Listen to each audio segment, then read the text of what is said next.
Investment की दुनिया को समझना, स्टॉक्स और क्रिप्टो। इंडियन स्टॉक मार्केट एक जानी पहचानी जगह है। यहां आप शेयर्स खरीद सकते हैं। शेयर्स का मतलब है कि आप किसी कंपनी के छोटे से हिस्से के मालिक हैं। सोचो बीएसई या एनएसई पर लिस्टेड बड़ी कंपनियों के बारे में। स्टॉक मार्केट को सरकारी संस्थाएं रेगुलेट करती हैं। इस रेगुलेशन का मकसद इन्वेस्टर्स को प्रोटेक्ट करना है। इससे देश की इकोनॉमी को मजबूत होने में मदद मिलती है। यहां इन्वेस्ट करने का मतलब है इंडिया की ग्रोथ पर दांव लगाना। यह पैसे बनाने का एक पारंपरिक तरीका है। कई परिवारों ने सालों से स्टॉक्स में इन्वेस्ट किया है। क्रिप्टो करेंसी एक नए टाइप का मार्केट है। इसमें डिजिटल या वर्चुअल पैसे का लेन देन होता है। बिटकॉइन क्रिप्टो का सबसे फेमस एग्जाम्पल है। ये करेंसीज ब्लॉकचेन टेक्नोलॉजी पर काम करती है। ब्लॉकचेन एक सिक्योर और ट्रांसपेरेंट सिस्टम है। क्रिप्टो मार्केट ज्यादातर डिसेंट्रलाइज्ड है। इसका मतलब है कि कोई एक बैंक या सरकार इसे कंट्रोल नहीं करती। यह 24 घंटे 7 दिन खुला रहता है। लोग दुनिया में कहीं से भी क्रिप्टो ट्रेड कर सकते हैं। इसका यह ग्लोबल नेचर कई लोगों के लिए बड़ा अट्रैक्शन है। गैप 2S में फर्क यह है कि आपके पास क्या है। स्टॉक्स का मतलब है कि आप एक असली कंपनी के हिस्से के मालिक हैं। वह कंपनी प्रोडक्ट्स बनाती है या सर्विसेज देती है। उसकी सक्सेस प्रॉफिट और परफॉर्मेंस पर डिपेंड करती है। क्रिप्टो करेंसीज डिजिटल एसेट्स या टोकन्स होते हैं। इनकी वैल्यू अक्सर टेक्नोलॉजी और यूसेज से आती है। मार्केट डिमांड और इन्वेस्टर सेंटिमेंट बहुत जरूरी है। तो स्टॉक्स और क्रिप्टो की वैल्यू अलग अलग वजहों से बदलती है।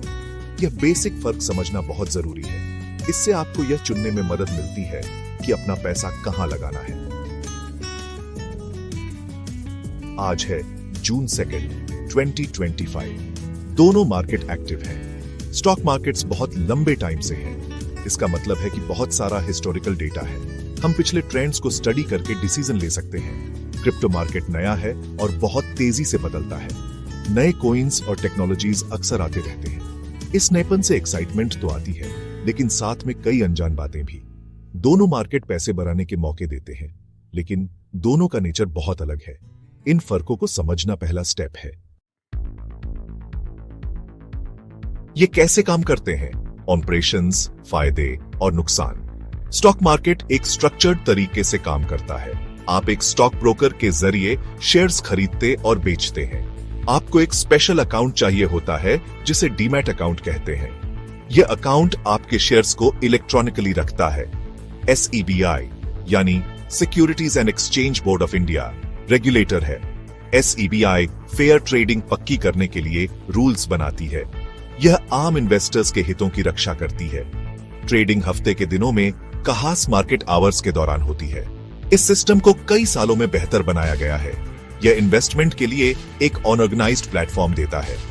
क्रिप्टो मार्केट अलग तरीके से ऑपरेट करता है। आप एक्सचेंजों पर क्रिप्टो खरीद, बेच या ट्रेड कर सकते हैं। ये डिजिटल करेंसीज के लिए ऑनलाइन प्लेटफॉर्म्स हैं। आपको अपना क्रिप्टो स्टोर करने के लिए एक डिजिटल वॉलेट चाहिए। कुछ क्रिप्टो ट्रांजैक्शंस सीधे पीयर टू पीयर हो सकते हैं। इसका मतलब है यूजर से यूजर, बिना किसी बिचौलिए के। मार्केट कभी बंद नहीं होता, यह हमेशा एक्टिव रहता है। SEBI जैसा कोई एक सिंगल ग्लोबल रेगुलेटर नहीं है। इससे फ्लेक्सिबिलिटी तो मिलती है, लेकिन ज्यादा सावधानी भी बरतनी पड़ती है। इसके 24 घंटे वाले नेचर को समझना जरूरी है। स्टॉक मार्केट के अपने अच्छे और बुरे पॉइंट्स हैं। एक बड़ा फायदा है रेगुलेशन, जिससे सेफ्टी बढ़ती है। स्टॉक्स लंबे समय तक स्थिर ग्रोथ दे सकते हैं। कुछ कंपनियां डिविडेंड के तौर पर प्रॉफिट शेयर करती हैं। आप जानी मानी समझने लायक कंपनियों में इन्वेस्ट करते हैं। हिस्टोरिकल डेटा सोच समझकर फैसले लेने में मदद करता है, लेकिन क्रिप्टो के मुकाबले इसमें कमाई थोड़ी धीमी हो सकती है। आप सिर्फ मार्केट आवर्स में ही ट्रेड कर सकते हैं। इकोनॉमिक मंदी का स्टॉक की कीमतों पर बुरा असर पड़ सकता है। अलग अलग कंपनियों पर रिसर्च करने में टाइम और मेहनत लगती है। क्रिप्टो मार्केट के भी अपने फायदे और नुकसान हैं। एक बड़ा अट्रैक्शन है ज्यादा प्रॉफिट की उम्मीद। ये प्रॉफिट कभी कभी बहुत जल्दी मिल सकते हैं। आप जब चाहें क्रिप्टो करेंसीज ट्रेड कर सकते हैं। डिसेंट्रलाइजेशन का मतलब है कि यह किसी एक के कंट्रोल में नहीं है। कुछ कॉइन्स के लिए ट्रांजैक्शन फीस कम हो सकती है। यह एक बहुत ही इनोवेटिव और तेजी से डेवलप हो रहा फील्ड है, लेकिन क्रिप्टो बहुत वॉलेटाइल है। कीमतें तेजी से बदलती हैं। मजबूत रेगुलेशन की कमी का मतलब ज्यादा स्कैम्स भी हो सकते हैं। नए लोगों के लिए इसकी टेक्नोलॉजी थोड़ी मुश्किल हो सकती है। इन्वेस्टमेंट चॉइसेस, मोटिवेशंस, रिस्क्स और रिवॉर्ड्स। इंडिया में कई पॉपुलर स्टॉक्स हैं। रिलायंस इंडस्ट्रीज जैसी कंपनियां जानी मानी हैं। टाटा कंसल्टेंसी सर्विसेज या टीसीएस एक और बड़ा नाम है। एचडीएफसी बैंक और इन्फोसिस भी पॉपुलर चॉइसेस हैं। ये बड़ी स्टेबल कंपनियां हैं जिन्हें अक्सर ब्लू चिप कहा जाता है। लोग इनमें लगातार अच्छे परफॉर्मेंस के लिए इन्वेस्ट करते हैं। इनका ग्रोथ का लंबा इतिहास रहा है। इन्वेस्टर्स अक्सर उन सेक्टर्स को चुनते हैं जिनमें उन्हें यकीन होता है, जैसे कि टेक्नोलॉजी, बैंकिंग या कंज्यूमर गुड्स। ये चॉइसेस खास इंडस्ट्रीज में भरोसे को दिखाती है। कई तरह की क्रिप्टो करेंसीज अवेलेबल हैं। बिटकॉइन या बीटीसी पहला था और सबसे बड़ा है। इसे सपोर्टर्स अक्सर डिजिटल गोल्ड कहते हैं। इथेरियम या ईटीएच अपने स्मार्ट कॉन्ट्रैक्ट्स के लिए पॉपुलर है। ये कॉन्ट्रैक्ट्स ब्लॉकचेन पर अपने आप चलने वाले एग्रीमेंट्स होते हैं। फिर आते हैं ओनल्ट कॉइन्स जैसे डॉजकॉइन या शिबा इन्यू। इनकी अक्सर मजबूत ऑनलाइन कम्युनिटीज होती है। सोलाना या एसओएल अपनी ट्रांजैक्शन स्पीड के लिए जाना जाता है। हर क्रिप्टो का मकसद कोई प्रॉब्लम सॉल्व करना या यूटिलिटी देना होता है। यह फील्ड बहुत विविध है और लगातार बदल रहा है।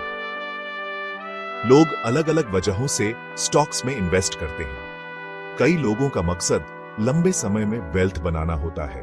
वे रिटायरमेंट जैसे फ्यूचर गोल्स के लिए प्लान करते हैं, या बच्चों की पढ़ाई या घर खरीदने के लिए। डिविडेंड इनकम से रेगुलर कैश फ्लो मिलता है। स्टॉक्स में इन्वेस्ट करना खास कंपनियों में यकीन दिखाता है। यह इंडियन इकोनॉमी की ग्रोथ में भी भरोसा दिखाता है। आमतौर पर स्टॉक इन्वेस्टर्स स्टेबिलिटी और लगातार रिटर्न्स चाहते हैं। यह फाइनेंशियल ग्रोथ का ज्यादा पारंपरिक रास्ता है।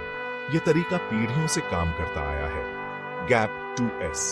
लोग क्रिप्टो में अलग मोटिवेशन से इन्वेस्ट करते हैं। जल्दी और ज्यादा प्रॉफिट का मौका कई लोगों को खींचता है, हालांकि इसमें रिस्क भी बहुत ज्यादा होता है। कई लोग ब्लॉकचेन टेक्नोलॉजी के फ्यूचर में यकीन रखते हैं। वे इसे एक क्रांतिकारी इनोवेशन के तौर पर देखते हैं। कुछ लोग अपने इन्वेस्टमेंट्स को डाइवर्सिफाई करने के लिए क्रिप्टो यूज करते हैं। दूसरे लोग पारंपरिक बैंकिंग के विकल्प ढूंढ रहे हैं। कुछ के लिए यह महंगाई से बचने का एक तरीका है। क्रिप्टो में रिवॉर्ड्स बहुत बड़े हो सकते हैं, लेकिन रिस्क्स भी उतने ही बड़े होते हैं। सही शुरुआत करना नए लोगों के लिए स्टॉक्स या क्रिप्टो। चलो जल्दी से मेन फर्क को रिकैप करते हैं। स्टॉक्स असली बिजनेस में हिस्सेदारी दिखाते हैं। इन्हें एससीबी जैसी संस्थाएं रेगुलेट करती हैं। स्टॉक की कीमतें आमतौर पर कम वॉलेटाइल होती हैं। क्रिप्टो डिजिटल पैसा है जो अक्सर डिसेंट्रलाइज्ड होता है। दुनिया के कई हिस्सों में यह कम रेगुलेटेड है। क्रिप्टो की कीमतें बहुत तेजी से ऊपर नीचे हो सकती हैं।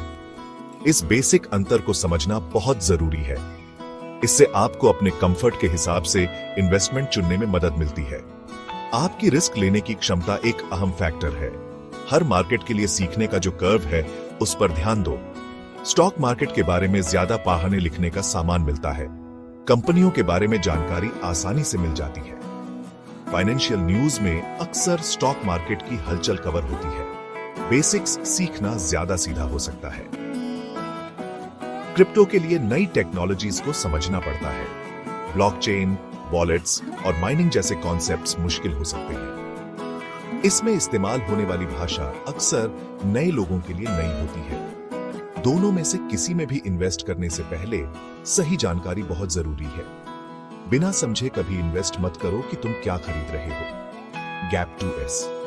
नए लोगों के लिए स्टॉक मार्केट अक्सर एक बेहतर शुरुआत होती है। इस सलाह के कई कारण हैं। स्टॉक की कीमतें आमतौर पर क्रिप्टो की तरह बेतहाशा नहीं बदलती। इसका मतलब है बड़े, जल्दी होने वाले नुकसान का रिस्क शायद कम होता है।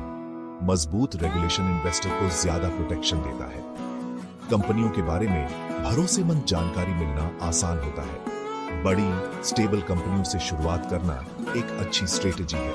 इन्हें अक्सर ब्लू चिप स्टॉक्स कहा जाता है। इस तरीके से आप धीरे धीरे सीख सकते हैं। यह इन्वेस्टिंग की दुनिया में एक आसान एंट्री है। नए इन्वेस्टर्स के लिए यह कुछ आखिरी सलाह है। हमेशा थोड़े पैसे से शुरुआत करो। अपनी खुद की पूरी रिसर्च करो, जिसे अक्सर शॉर्ट में DYOR कहते हैं। सिर्फ दूसरों की टिप्स पर भरोसा मत करो। कभी भी वो पैसा इन्वेस्ट मत करो जिसे खोने का तुम जोखिम नहीं उठा सकते। यह सभी इन्वेस्टमेंट्स के लिए एक गोल्डन रूल है। दोनों मार्केट में पोटेंशियल है, लेकिन रिस्क भी है।